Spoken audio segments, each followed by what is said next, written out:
Kenapa ya zaman sekarang nggak ada lagi game yang dibikin dari sebuah film? Atau istilahnya game movie tie-ins. Yang paling terkenal dan bagus dulu tahun 2004, game Spider-Man 2 rilis barengan sama film dengan judul yang sama. Hasilnya dua-duanya meledak, laris manis. Gamenya di salah satu game Spider-Man terbaik sepanjang masa. Padahal game tadi bukan game standalone, alias ya kasarannya tuh game yang cuma jiplak filmnya. Harusnya nggak sebagus itu dong. Sekarang malah Spider-Man punya game garapan Insomniac yang udah jelas bagusnya tuh kayak gimana ya. Tapi kok nggak ada satupun game Spider-Man yang keluar bareng sama film Spider-Man yang terbaru, yang Spider-Man-nya Tom Holland. Contoh lain ada game Toy Story, Kung Fu Panda, Harry Potter, dan masih banyak lagi. Kok bisa ya? Zaman dahulu yang teknologinya belum maju malah bisa kasih kita pengalaman main game dari film yang bagus ya. Sekarang kemana nih game-game tadi? Kung Fu Panda 4 nggak ada gamenya. Toy Story 5 aku yakin juga nggak bakal ada gamenya. Nah, di bacotan gaming kali ini, aku Lajunta, gamers yang suka main game sambil nonton film, bakal bongkar kenapa game movie tie-ins yang dulu ada di mana-mana sekarang kok udah punah. Kita bakal ngulik dari kenapa dulu kok pada bisa laku keras, kenapa sekarang kok nyaris nggak ada. Jadi ayo kita pecahin misteri ini bareng-bareng.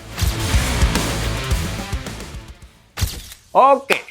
Game movie tie-ins itu game yang rilis barengan atau mendekati rilis filmnya. Biasanya pakai judul, karakter, dan cerita yang sama. Tujuannya apa? Tentu saja marketing. Ambil contoh kamu nonton Spider-Man di bioskop, pulang ke rumah atau ke rental, terus mainin gamenya deh. Pengalaman nonton filmnya jadi lebih panjang. Dari POV studio film, ini strategi pemasaran yang masuk akal. Orang yang belum nonton jadi penasaran. Dan yang udah nonton bakal keinget terus sama filmnya lewat game tadi. Di era PS1 sampai PS2, ini nggak cuma strategi sampingan. Game movie tie-in sudah dibilang jadi industri tersendiri. Hampir setiap film besar dijamin ada gamenya. Bahkan ketika filmnya sendiri itu biasa-biasa aja. Mereka bisa bikin gamenya yang bahkan lebih bagus. Salah satu contohnya yang terkenal adalah X-Men Origin Wolverine yang rilis tahun 2009.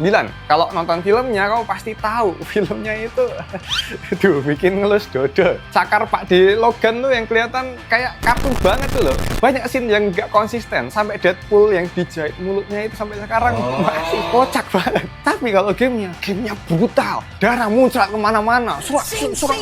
Rasanya tuh kayak beneran ngerasain gimana jadi Wolverine yang tersakiti tapi nggak bisa mati. Di kasus ini kita tahu filmnya jelek tapi gamenya bagus. Berarti si developer punya visi yang lebih jelas soal karakter itu dibanding sutradaranya sendiri. Ada lagi yang aku suka banget tuh, Chronicles of Riddick Escape from Butcher Bay tahun 2004. Game ini juga dianggap game movie tie-in terbaik sepanjang masa. Kenapa? Karena developernya, Starbreeze Studios, bukannya asal kopas cerita filmnya, tapi malah ngambil setting cerita sebelum kejadian di film Pitch Black. Di game itu kamu mainin Riddick muda di penjara luar angkasa paling sadis di galaksi. Dan kamu harus kabur dari sana. Dari aspek gameplaynya, combat first person dan stealth yang brutal, grafik yang pada waktu itu bagus banget, ceritanya oke banget, disupport pakai voice acting yang mantap banget. Man, how's it going? Got a med station back here.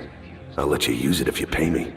Passing gamenya juga perfect, nggak kebanyakan filler atau cutscene nggak penting. Game ini sukses ngeset standar yang setinggi itu, ngelebihin kualitas filmnya. Lanjut, aku juga main Spider-Man di PS1 dan PS2. Spider-Man 2 khususnya, yang ngenalin sistem ayun-ayunan yang mekaniknya tuh kerasa realistis. Sampai sekarang masih sering disebut-sebut sebagai salah satu game Spider-Man dengan mekanik terbaik. Padahal itu game tie-ins dari film tahun 2004 loh. Developernya waktu itu beneran ngasih effort ekstra buat ngebikin game ini. Nggak asal jadi doang. Kamu bisa ngerasain New York yang hidup, boss fight yang ikonik, sampai misi nganterin pizza persis kayak filmnya. Beda banget sama Amazing Spider-Man yang turun kualitasnya di sisi gameplay. Terus aku dulu juga suka nontonin dan sempat main beberapa game Harry Potter, mulai dari game pertama yang masih agak kaku, sampai di game keduanya yang punya open world ala-ala biar bisa eksplorasi Hogwarts. Ya, walaupun game Harry Potter 7 yang dibagi dua part itu kualitasnya anjlok karena proses produksi yang nggak niat, akhirnya ngebikin game penutup ini gameplaynya yang repetitif sama AI-nya yang jelek. Aku inget juga pernah nyoba Tarzan di PS1. Gameplaynya simple banget, platformer 2 dimensi gitu. Jalan lurus terus ke samping. Tapi pada saat itu game ini tuh dianggap bagus loh, gara-gara grafik sama story-nya yang dibikin semirip mungkin dengan filmnya. Aku dulu juga sempet candu banget sama Madagaskar. Di balik kocaknya hewan-hewan kebun binatang ini,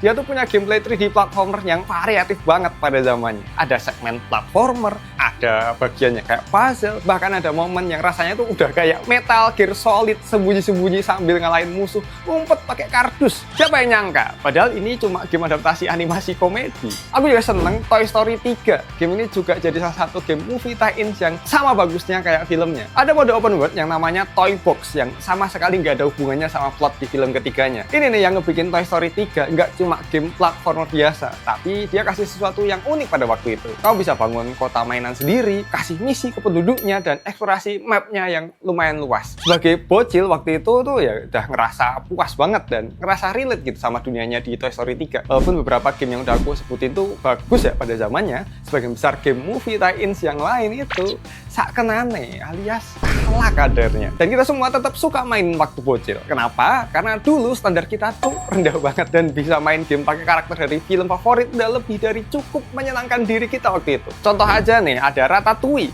Game dari film masak-masakannya Pixar ini rilis di PS2 dan PS3 pas 2007. Temanya juga masih sama, game platformer gitu. Punya gameplay yang lebih panjang dan lebih eksploratif daripada filmnya sendiri. Kamu main sebagai Remy yang lari-lari di dapur, sembunyi dari chef, nyuri bahan masakan. Tapi ya gitu doang. Nggak ada yang spesial banget dari game ini. Terus Shrek, terutama Shrek 2 yang ada di PS2. Game ini mirip banget sama filmnya. Bahkan nambahin beberapa plot yang nggak diceritain di filmnya. Gameplaynya emang overall biasa aja sih. Tapi di sini kamu bisa main multiplayer dan bisa gonta-ganti karakter utama yang bakal kamu pakai nanti pas di game. James Bond 007 Bloodstone. Pengalamanku ini game biasa banget, nggak ada yang gimana-gimana banget. Gameplaynya juga flat, pilihan gadget dan senjata juga nggak terlalu banyak. Tapi setidaknya kamu bisa ngicipin lah gimana POV ya di James Bond kejar-kejaran naik Aston Martin DB5. Lanjut, kita pindah ke MCU nih. Ada gamenya Iron Man, Thor, sama Captain America. Di sini aku cuma mau nge-highlight Iron Man ya, karena aku main dari 1 sampai 3, Iron Man 1 dan 2, gamenya jelek.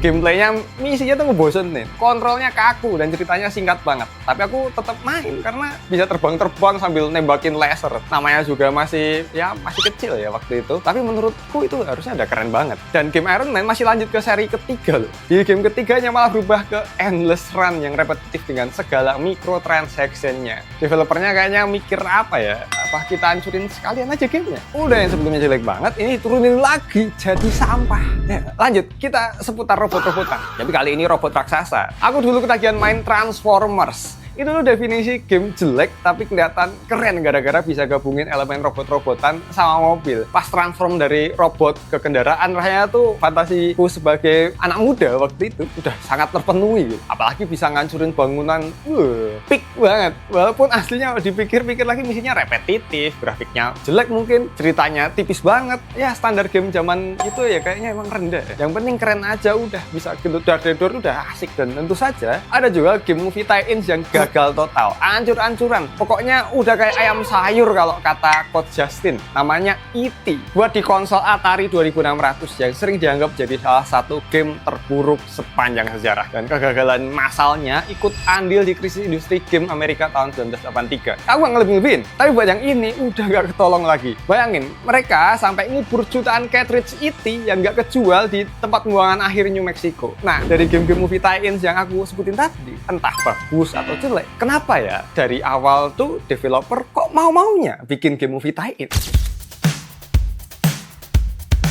Kita harus ngerti dulu, kenapa dulu game yang kayak gini bisa banyak dibikin. Pertama, ada dua segmentasi pasar yang berbeda. Dulu, pas 2008, bioskop di Amerika Utara udah ngejual lebih dari 1,3 miliar tiket dalam setahun. Bandingin sama jumlah gamer di Amerika yang waktu itu cuma 56 juta doang, menurut data Parks Associates, jauh banget kan bedanya. Hampir 25 banding 1. Makanya jangan kaget kalau industri nganggep gamer dan penonton film itu dua kelompok audiens yang berbeda. Gamer dianggap nerd, lebih sedikit jumlahnya, dan agak di luar mainstream. Penonton film jumlahnya tuh jauh lebih gede dan dianggap jadi target market utama. Jadi studio film bikin game buat ngajakin gamer biar mereka tertarik nontonin filmnya juga lewat mainin gamenya dulu. Kedua, aksesnya lebih terbatas. Dulu kamu mau tahu lebih dalam soal sebuah film atau karakter, pilihannya terbatas. Mungkin beli majalahnya kalau ada, nonton filmnya berulang kali di VCD atau DVD, atau ya mainin gamenya. Internet belum secanggih sekarang, YouTube belum ada. Jadi game movie tie-ins itu punya fungsi yang sekarang udah diambil alih sama konten digital, merchandise, dan media sosial.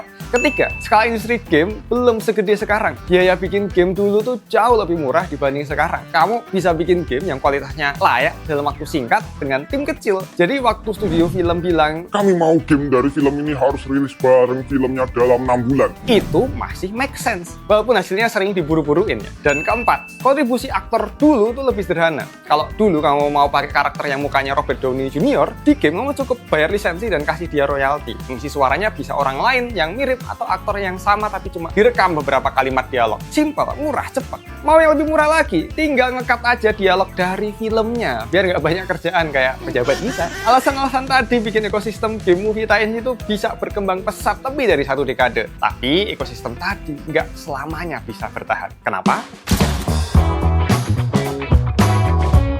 Kabar gembira nih, Mindspace sekarang punya sistem membership baru yang lebih menarik dan proper dari yang sebelumnya. Kamu bisa dapat badge loyalty yang sistemnya itu kayak game RPG. Semakin lama kamu jadi member Mindspace itu badge-mu makin ngeri. Kamu bisa crafting badge-mu dari mulai bulan pertama masih pedang, bulan selanjutnya dapat shield, bulan selanjutnya lagi dapat armor, sampai akhirnya full gear dan jadi Raja Kesatria yang keren banget kayak gini. Terus nih, kamu juga bisa akses ke video-video membership only-nya Mindspace kayak obrolan gaming sama show barunya Mindspace yang judulnya Gorengan Gaming, yang versi pedesnya bisa ditonton di versi membership only. Harganya juga cuma 10.000 doang per bulan. Dan kalau kamu mau gabung di tier yang lebih tinggi yaitu Vanguard, namamu bakal aku tampilin di video-videonya Mindspace. Dan tentunya kamu bakal dapat stiker-stiker keren dan menarik yang bisa dipakai buat komen di video biasa maupun di live stream. Jadi tunggu apa lagi? Jadilah sang darah hijau sekarang juga.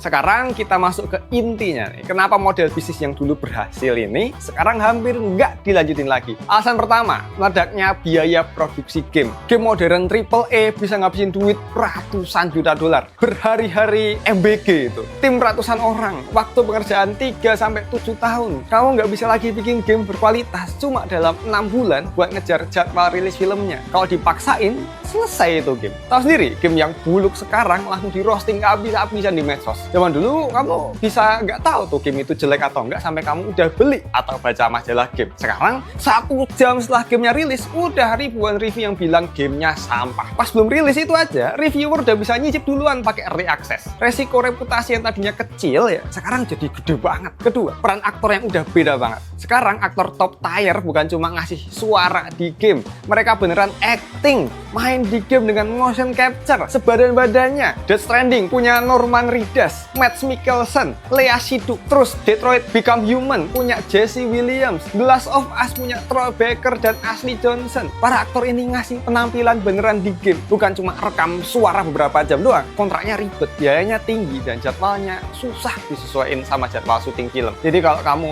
lihat game John Wick yang bakal rilis dengan Om Keanu Reeves yang tampangnya beneran di game, itu mereka udah negosiasi kontrak yang panjang dan mahal berkali-kali lipat. Plus dia pasti datang sama berbulan-bulan buat motion capture. Ketiga, pergeseran pasar. Ingat tadi kita bilang dulu gamer dan penonton film itu 2 target market berbeda. Sekarang enggak. Sekarang hampir semua orang tuh main game. Dari anak kecil sampai ke orang tua. Bapak gue ya main game. Dari nerd yang nggak pernah megang rumput sampai atlet profesional main game. Perputaran uang industri game itu sekarang lebih gede dari industri film dan musik digabung. Jadi studio film nggak perlu lagi menjangkau gamer karena gamenya udah ada di mana-mana. Keempat, standar gamer udah beda level. Dulu kamu seneng-seneng aja cuma bisa gerakin karakter yang wajahnya sama kayak di film. Sekarang ada Spider-Man dari Insomniac Games yang cinematic story-nya kuat banget tuh. Bahkan tanpa ngikutin cerita dari komik atau filmnya. Ditambah web swinging yang adiktif banget. Terus ada The Batman Arkham series yang terkenal sama free flow combatnya tanpa pusingin kita buat belajar mekanik kompleks. Nah, kalau pengen dapetin experience nge-game yang realistis banget, ibarat kayak lagi nonton film beneran, bisa dicoba nih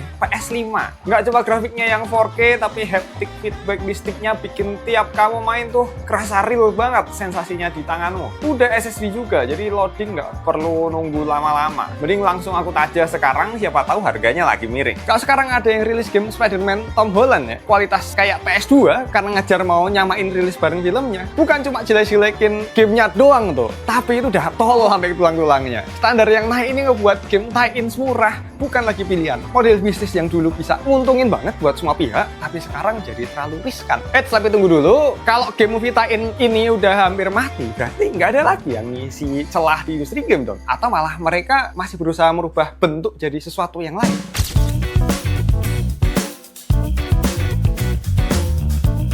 Game Movie Tie-in bisa dibilang udah sekarat, tapi mereka masih nyoba usaha kasih effort buat tetap relevan di market. Mereka pindah platform dan berubah bentuk jadi sesuatu yang sayangnya lebih membosankan. Dulu waktu awal-awal muncul game mobile, film-film ini mulai nyoba bikin game movie tie-in versi mobile. Beberapa contoh yang terkenal, yang jelek ya, ada Despicable Me, Thor Dark World, sama Iron Man 3 yang sebelumnya udah aku mention ya. Game-game tadi kontrolnya jelek mampus, gameplaynya repetitif banget, ya kayak Temple Run, kecuali yang Thor ya. Karena mereka bikin game mobile yang gratis, jangan kaget kalau duit kalian bakal diperes lewat microtransaction-nya. Ingat, tidak ada yang benar-benar gratis di dunia ini, termasuk makan siang.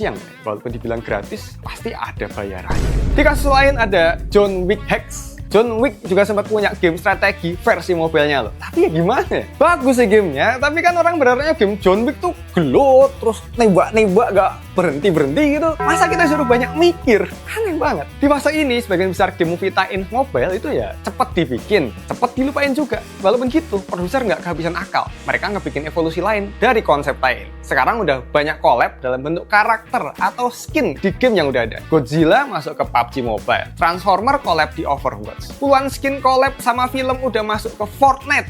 Aslinya ini lebih gampang dan nggak kalah nguntungin buat semua pihak. Developer game nggak perlu bikin game baru, studio film dapat promosi di platform yang udah punya pemain aktif jutaan orang. Dari sudut pandang bisnis, jauh lebih masuk akal dari bikin game tie-in zaman sekarang ya. Tapi dari sudut pandang pengalaman bermain ya, kamu cuma beli kostum.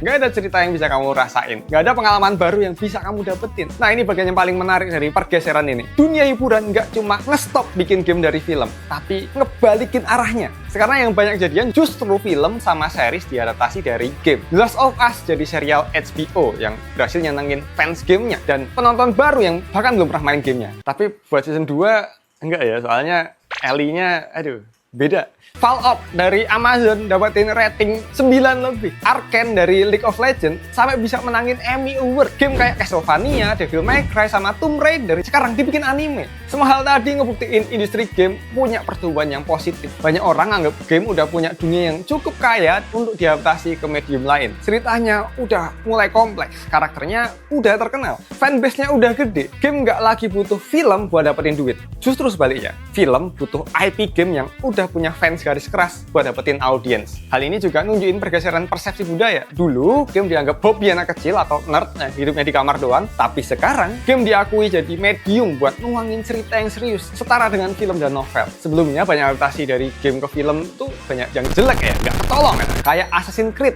Super Mario Bros. Yang tahun 93, House of the Dead, Resident Evil, sampai Far Cry. Tapi sekarang orang-orang sadar kalau digarap serius, dunia dari game bisa jadi material adaptasi yang luar biasa. Berarti sekarang game yang diadaptasi ke film dan series, bukan sebaliknya. Kalau gitu, udah beneran mati dong game movie tie-ins. Aku yakin kalau gamenya masih kayak dulu dengan kualitas yang segitu-gitu aja, udah pasti nggak bakalan ada lagi game movie tie-ins. Kondisi yang ngebuat bisnis game tie-in sukses itu udah berubah banget. Biaya produksi terlalu tinggi, standar nggak ngotak, sama dinamika audiens yang juga udah berubah. Yang pasti selama model bisnis skin dan battle pass itu masih ngasilin cuan lebih gede, dan dengan effort yang lebih sedikit, ya nggak bakal ada perubahan. Studio film dan studio game akan terus ambil jalan yang lebih gampang. Tanda tangan kontrak collab, masukin skin yang efeknya jedar-jedar itu, umumin di media sosial, terus tag aja berapa banyak yang beli. Tanpa perlu waktu bertahun-tahun ngedevelop, tanpa resiko gamenya jelek, tanpa perlu negosiasi kontrak artis yang ruwet. Jadi kenapa sekarang nggak ada lagi game dari film? Karena sekarang industrinya berubah. Gamer yang dulu minoritas, sekarang jadi mayoritas. Biaya produksi yang dulu kehitung murah, sekarang udah di luar nalar. Aktor yang dulu cuma ngisi suara, sekarang perform full di depan kamera infrared. Dan standar yang dulu bisa dipuasin dengan game gebuk-gebukan, sekarang minta open world yang hidup atau cerita yang bikin nangis. Padahal aku masih pingin banget loh main game-game movie tie-ins. Bayangin aja kalau misal film yang bakal rilis kayak Avengers Doomsday ini besok dibikin game movie tie-ins yang lumayan serius, kan seru banget tuh pas boss fight-nya bisa ganti-ganti karakter sepuas kita. Atau misal nih Spider-Man Brand New Day itu kalau ada gamenya rilis bareng Oppo Raiden,